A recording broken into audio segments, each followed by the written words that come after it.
म्हणजे नमस्कार, मी प्रफुल्ल कापसे आणि मी आज आहो माझ्या घरच्या शेतामध्ये आणि आपण बघू शकता की ही आहे शून्य मशागत पद्धतीने म्हणजे SRT शेती, तूर शेती आणि सलग माडी तूर आहे।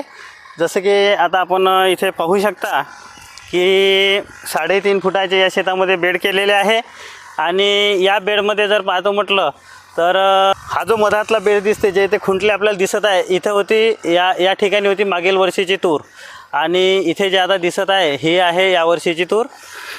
तसंच या बेडवर सुद्धा आपण बघू शकता ही आहे यावर्षी तूर।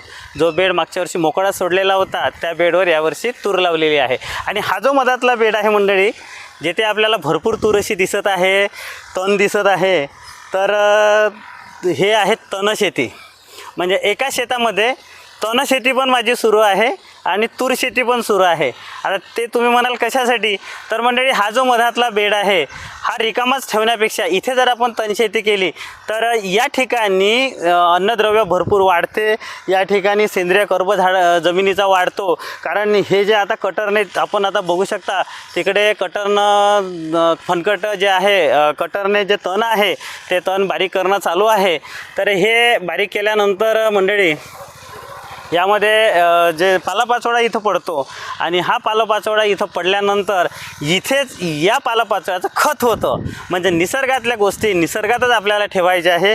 इथे आपण तण वाढू दिलं आणि या ठिकाणी जर पाहतो म्हटलं आता तर भरपूर असे तण दिसत आहे आणि तिकडे कटरनं कापणं हे चालू आहे। तरी सांगायचं तात्पर्य हे की दिवसेंदिवस जो खर्च आपला शेतीवरचा वाढत आहे तर या वाढलेल्या खर्चा आपल्याला कमी कसं करता येईल त्यासाठी आपण ही पद्धत अवलंबलेली आहे। हे शून्य मशागत शेती आहे आणि यामध्ये एकदाच बेड आपल्याला करायचे आहे आणि एकदा बेड केल्यानंतर वर्षानुवर्ष त्याच बेडवर लागवड करायची आहे। फक्त बेड मात्र दरवर्षी सावरून घ्यायचे। तर या पद्धतीनं आता इथे मंडळी आपण बघू शकता हे बेड जे तण झालेले आहे ते तण कापलेले आहे। तर बघा किती सुंदर हे जागा दिसत आहे, सुंदर शेत दिसत आहे। आता याच्यामध्ये हे इकडून कापायला सुरुवात केलेली आहे तण कापायला। जसं की आपण बघू शकता या ठिकाणी तण हे कापलेले आहे आणि पीक आता मोकळं दिसत आहे।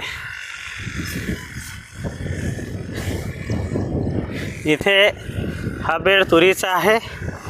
जसं की आता बघू शकता आपण हे आहे इथे तूर। हा बेड मागील वर्षी रिकामा होता आणि या बेडवर फणकडे दिसते इथे तूर होती। आता इथे आहे तणाची शेती आणि इकडे जर पाहतो म्हटलं तर पुन्हा तूर। तर मंडळी आता याच्यात बघू शकता आपण की हे जे इथे तणाची शेती आपण केलेली आहे या तणाच्या शेतीमध्ये इथे हे हा जो पालापाचोळा इथे पडलेला आहे असंख्य असा पालापाचोळा, तर या पालापाचोळ्याचं इथे हे खत आता होणार आहे आणि खत झाल्यानंतर याला जर पाहतो म्हटलं तर जमिनीचा सेंद्रिय कर्ब वाढणार आहे आणि जवळजवळ 1-1.5-2 महिन्यानंतर जेव्हा मांडीभरपर्यंत जवळजवळ समजा 2-2.5 फुटापर्यंत इथे तण होतील तसं आपण त्याची कापणी करायची आहे आणि ही कापणी केल्यानंतर तो पालापाचोळा तिथेच पडून जातील आणि पडल्यामुळे त्याचं खत होतील आणि पुढील वर्षी आपल्याला पुन्हा इथे तूर लावायची आहे। तर तोपर्यंत बेड हा मजबूत होऊन जाईल। आता यामध्ये जर पाहतो म्हटलं तर उन्हाळ्याचा पूर्ण खर्च वाचला, त्याच्यानंतर डवरणीचा खर्च पूर्ण वाचला पावसाळ्यातला।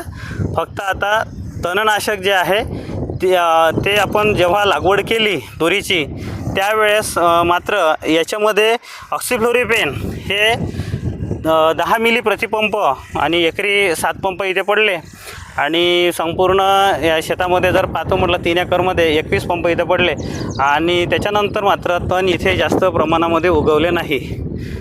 तर परंतु आता आपण बघू शकता की ते जे मागच्या वर्षीच्या अडाऊ तुरी वगैरे पडलेल्या आहे तर या तुरी मात्र आता याचं खत इथे होणार आहे।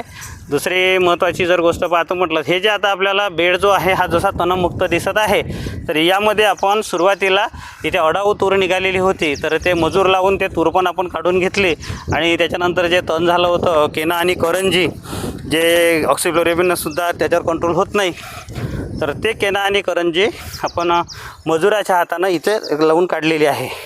म्हणजे एकंदरीत जेव्हा जशी वेळ येईल तेव्हा मात्र त्या पद्धतीनं आपल्याला त्या शेतीमध्ये गोष्टी कराव्या लागते. जर केनानीकरण जे आपण मजूर लावून काढलं नसतं तर ते जास्त झालं असतं आणि पिकांनी मार खाल्ला असता.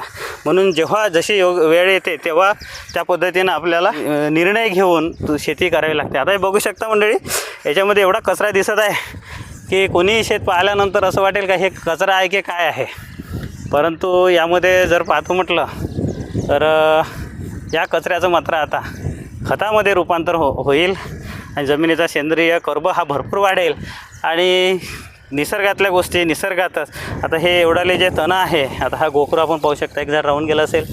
त्याच्यानंतर हे जे असंख्य तुरीचे झाडं मागच्या वर्षीचे इथे निघालेले आहे, तर याचं संपूर्ण असं खत इथे होणार आहे.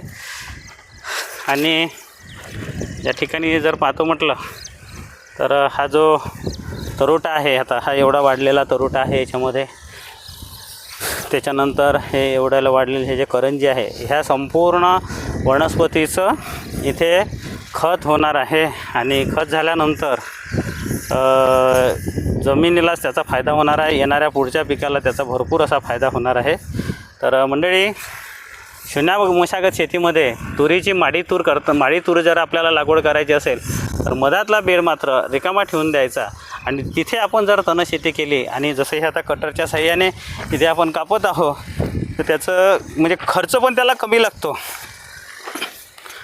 आता इथे आपण जर तणनाशक मारत गेलो असतो या बेडवर तर तणनाशकाचा खर्च हा वाढला असता. परंतु तेवढ्याच मजुरी तर तिथे लागणार आहे, तणनाशक मारायला मजुरी इथे लागणार आहे.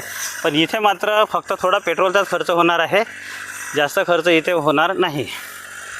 तर या पद्धतीने मंडळी असं हे आहे तूर शेती अधिक तण शेती. धन्यवाद.